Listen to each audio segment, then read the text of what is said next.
So you've had a little bit more time to digest the game against Dallas. Any new takeaways? I don't think anything new. I mean, what we told these guys today was, it was a good performance, lots of good things. It's funny how games turn out. I mean, they could have been up. I mean, the chance we had when Christian got down the right-hand side early on, and Chu had some give and goes early. I mean, maybe we could have been up. So, I think they had two really clear chances. I'm sure, they're disappointed that one of those, both of them didn't go in. But we were the ones that created a lot of chances, and were able to get to it.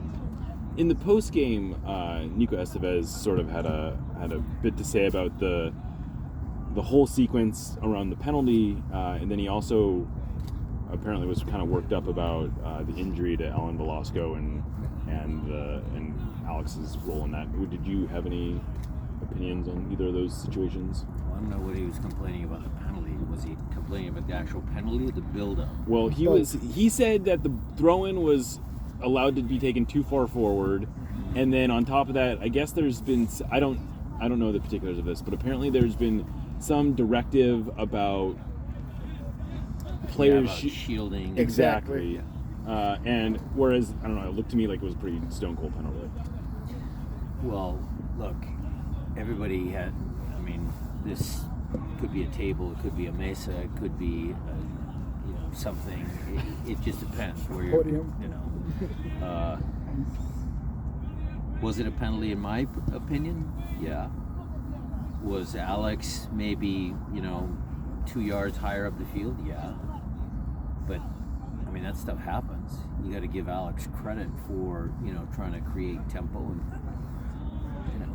I'm sure had that been his team, he would have said penalty. Now, the sad thing about Velasco's injury, it's really unfortunate.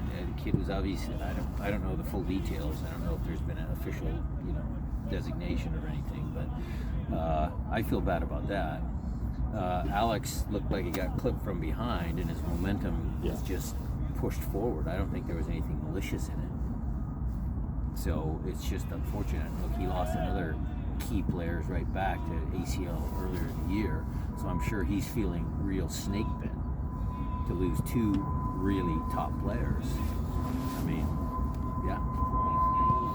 I guess is there something about the series where it's like these little transgressions or points of dispute can sort of manifest itself differently than it. Obviously, if it's a one-game series, you move on and whatever, you forget about it. But when it's a multi-game series like this, do little flashpoints like that have the potential to turn into something bigger? We talked about that because there was, Jackson and Areola and some other moments in the game. The message to my players was very clear. To stay out of any of that. Look, stick up for your teammates if something bad happens, but referee makes a bad call, there's a controversial play, you got to stay out of it. There's yellow card accumulations. We can't afford to have any sort of suspensions. Plus, it's just not the way I want the team to play. I don't want us to be thought of as a dirty team.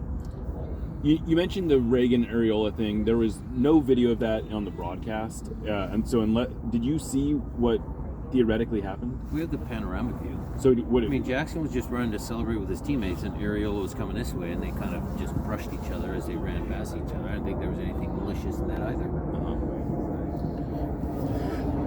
I asked a little bit about some of the inconvenience from what I saw today, about the 24th minute to about the 32-minute mark.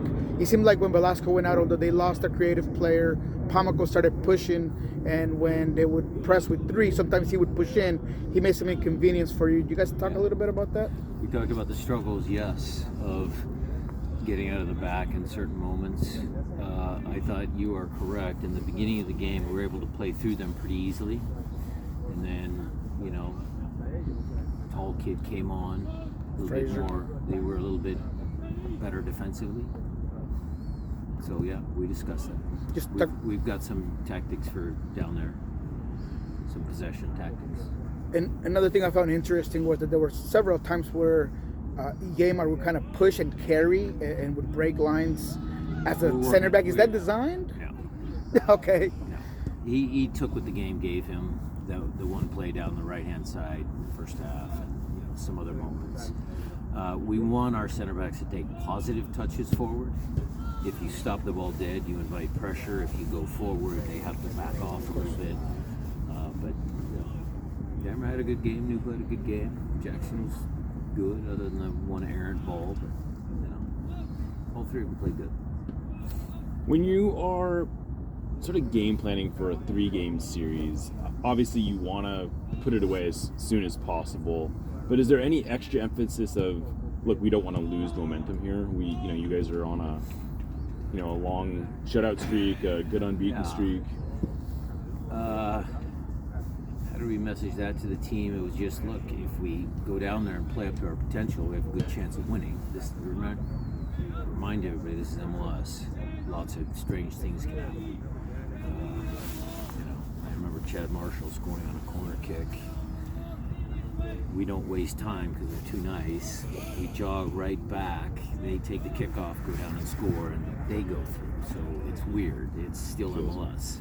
So 2015. Yeah, 2015. So we're not taking anything for granted. Yes, we want to play and keep our momentum going. But Dallas is a good team.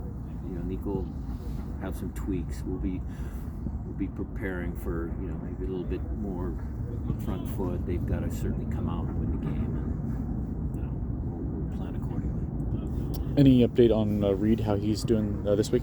He's fine. He's not gonna travel, but we'll see if there's a third game if he can participate. Do you feel like you have a pretty set lineup at this point in terms of, like, it seems like maybe they're making the choices for you?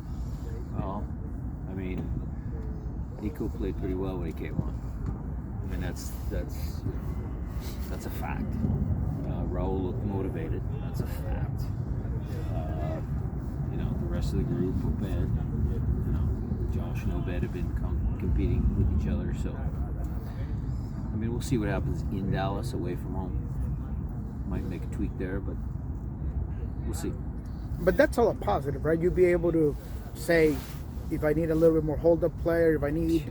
I mean, you're giving people headaches figuring out who you're going to bring in. For sure. And then if I don't bring a certain player on and I've got a deep bench, that presents problems for other teams too.